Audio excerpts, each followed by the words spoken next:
In a huge blow to embattled British PM Boris Johnson, two of his senior cabinet colleagues, Chancellor Rishi, Sunak and Health Secretary Sajid, Javid, resigned on Tuesday as they expressed their loss of confidence in his leadership amidst a spate of scandals. The 42-year-old British Indian minister posted his resignation letter on Twitter after another senior cabinet colleague, UK Health Secretary Sajid Javid, resigned. Now, following those two top leaders came a series of resignations from Tory leaders. Remember, for months, Johnson has been facing rebellion over his conduct and that of his government, including illegal COVID-linked lockdown-breaking parties at his Downing Street offices, for which he and others were fined by the police last month as well. Boris Johnson survived a confidence vote, but the final count of his lawmakers who rebelled against him was higher than his supporters expected. 41% of his own Conservative parliamentary party refused to back him. Indian origin Minister Home Secretary Priti Patel is one of those who have stood by Boris, who says that she has no plans to follow her other South Asian origin colleagues out of the cabinet as of now. So given the current the circumstances, what could be the possible scenarios for the UK government for Mr. Boris Johnson? Let's welcome joining us today on the Big Focus, Mr. Pinak Chakravarty, ex-secretary of the MEA, Ambassador Deepak Vohra, also with us this evening. Thank you so much, gentlemen, for joining us. I would like to begin with you. In fact, Ambassador Vohra, was this largely waiting to happen, you think? Because when Mr. Boris Johnson somehow managed to get past the no confidence motion, the trust vote, there was a lot of buzz around how, it is inevitable that he would have to step down in due course.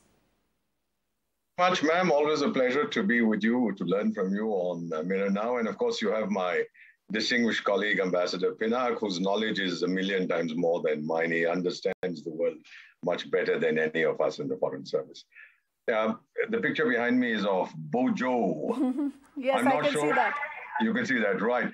By the way, in the latter part of the last century, that's from about 1946 to 1995 or so, the most famous clown in the United States was a character created for children's entertainment known as Bozo the Clown, sometimes billed as Bozo. He was introduced in 1946. His real-life British rival was born in 1964. The fictitious fellow Bozo in the US was harmless. The real clown in the UK has damaged his nation, perhaps irretrievably.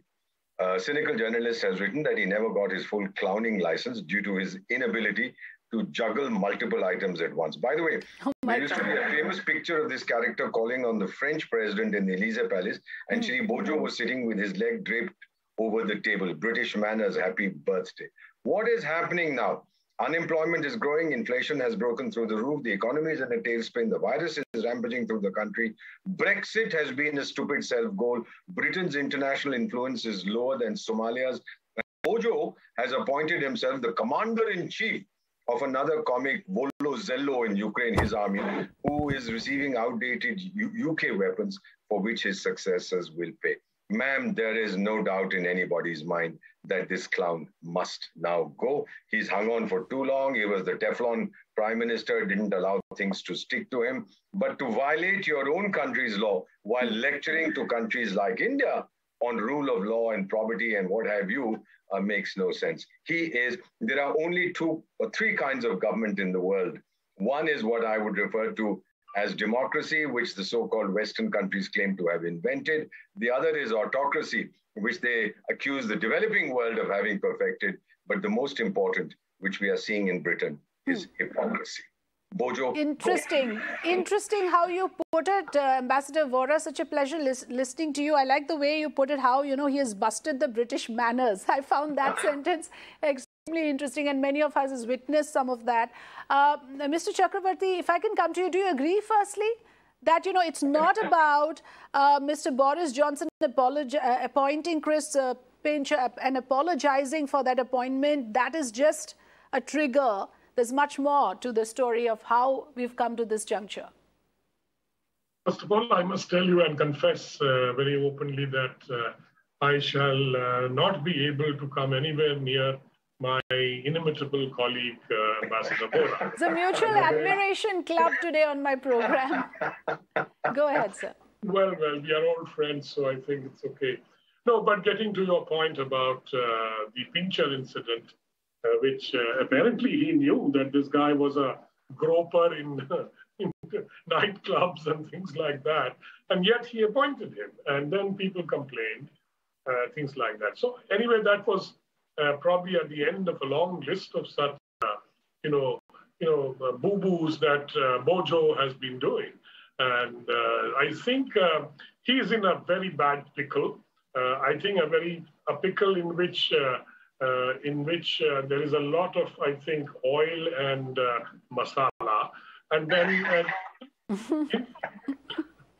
Yes. Because I really don't think how he's got himself into it. He's not unintelligent. He's a smart guy. Nobody who is unintelligent gets to the top of the heap in any party in anywhere in the world, particularly a democracy. Clearly, he has qualities, but I don't know why he's wasted it on these kind of things that he has done, apart from partying during COVID restrictions and all kinds of things. I think there is a bit of a, I don't know how to describe him. I think he has a bit of a maverick in him where he does not sort of care too much about the law, and he wants to live the way he wants to live. So I think he's facing a revolt, I think, in his own party, and this revolt may sort of what shall I say, catch on and ultimately lead to his unseating. The no confidence vote already showed that a large chunk of his MPs, conservative MPs, did not support him. So I think he's in a pickle, as I say, and he may face more trouble in the coming weeks and months. Yes. And may finally have to the party may finally have to tell him, look, step down. We will select a new leader. Mm-hmm. But of course, for the Indian audience, from both the experts, I would like to know how is this relevant to us? Ambassador Deepak Vohra, given his track record, and I'm most intrigued by his track record as a journalist. Some of us have seen the kind of reports that Mr. Boris Johnson filed and the extent that he went to. But that's besides the point. Here, I wanted to bring in the issue about how, on a larger context, many feel that, this current government in UK was friendly towards India. It's pro-business. There's a UK-India 2030 vision that was spoken about. What happens to all of that? Bojo is irrelevant to India-UK relations. Today, the UK needs India much more than India needs the UK. I think last year he came out with some stupid idea that he was going to make the disunited kingdom the most important scientific center of the world. He would introduce policies that would attract scientists like iron filings to a magnet. At last count, 2 scientists had accepted this scheme and wanted to go there. Then he wants to attract the best and brightest of Indian students. Ma'am, we must understand, Britain is paradise on earth and everybody is trying to go there, the 7 billion people of this planet. The only thing the Brits want is to kick Bojo out and send him off to Africa. By the way, he won't go there, or he might, because he famously said that Africa's problem is not that Britain was once in charge. Its problem is that Britain is no longer in charge. This guy suffers from a very serious foot-in-mouth disease. Every time he opens his mouth, his foot protrudes. Mm-hmm. What is important to remember, ma'am, is that nothing is going to impact India-British relations. The British have very little to give us today, ma'am. Mm-hmm. This is the new India. We're not buying their weapons. They're not happy because now they are selling that rubbish to that the other comic chap in Ukraine. He has no option but to buy it. So we don't need anything much from them. They need a lot. They need our money. We are the 3rd or 4th largest investors in the UK, and so on. That will continue. You know that we also own that iconic brand of cars, Tata now owns it, that used to be made in the US, etc., in the UK, etc., etc. So I would not see any great impact on this fellow's exit. In fact, I will regret that it'll deprive me of several reasons to laugh. Which I need. Are you saying that there is every chance that the Conservative government will continue? So who will replace Boris Johnson? Any thoughts? There's been talk about this Sunak fellow. Apparently, he's a very rich Rishi guy, Sunak, and he's the son-in-law of some tycoon from India or something like that. Now, but he's also got into some trouble because his wife's finances have been fudged, and then he goes around wearing very expensive clothes, and he carries Mont Blanc pens. Well, I carry one that is 25 rupees in the market. You can see it right here. The Indian Prime Minister doesn't wear Rolex watches and all this expensive stuff because you're giving a message to the people. If you flaunt your wealth at a time when per capita income in the UK is declining, it doesn't go down well. Then who's ever said that this gentleman is sensitive to public opinion? So Sunak may or may not make it. There's some talk of that Truss lady, I think she's the foreign secretary, that she might go there. She also comes and lectures to us, by the way, etc., etc. We don't listen to her anymore. We give her a polite hearing, but we don't listen. So what we want to, what I want to say, ma'am, whoever comes in, the basic contours of our relationship are so solid that they will not change. It's time for the Brits to realize that the sun is indeed setting on the British Empire. It didn't set earlier because even God didn't trust the British in the dark.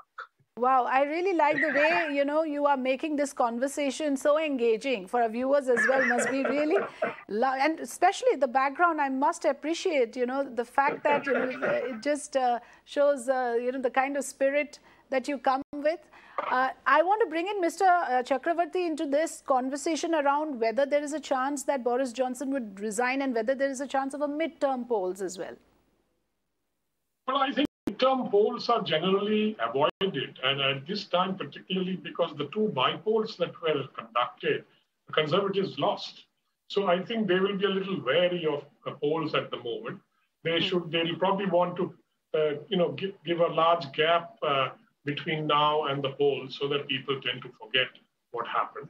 But I do not discount a massive challenge within the party, against his leadership. And if that happens and it sort of gathers steam, then I'm afraid he will have to, either ride out that challenge and remain PM if he can, or he will have to quit. And the Conservative Party would probably then select a new leader. And that is the way it usually happens. And I presume it will happen that way again. And I don't see any reason why it should be any different this time.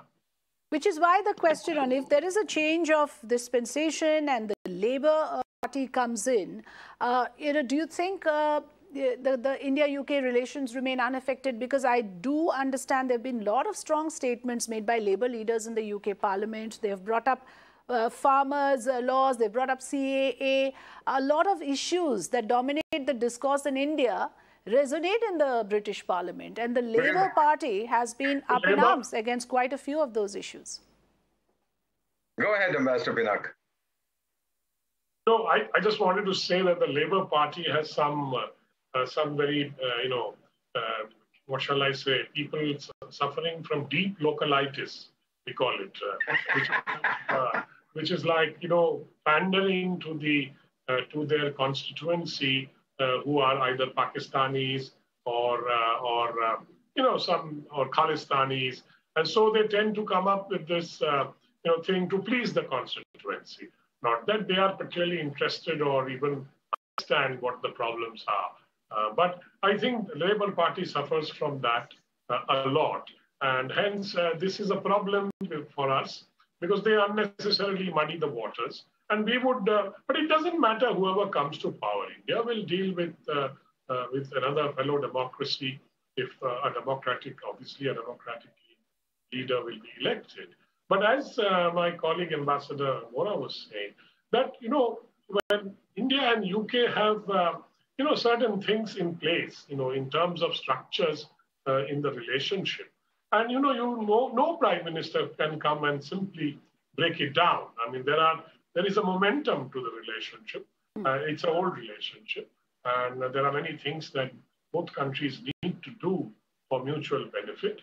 I don't think the a new prime minister will come and radically change that course in bilateral ties. Yes, let me just take closing comments. Ambassador Vohra, you go first. So is it time up for Boris Johnson?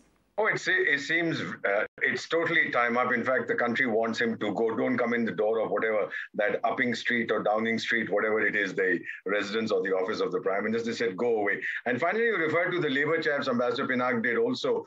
They've been discussing various Indian issues. So when the House of Frauds, not House of Frauds, what is the House of Lords, right? Yeah. When they have nothing else to discuss, then the frauds discuss issues that are irrelevant to 99.9% of the British population.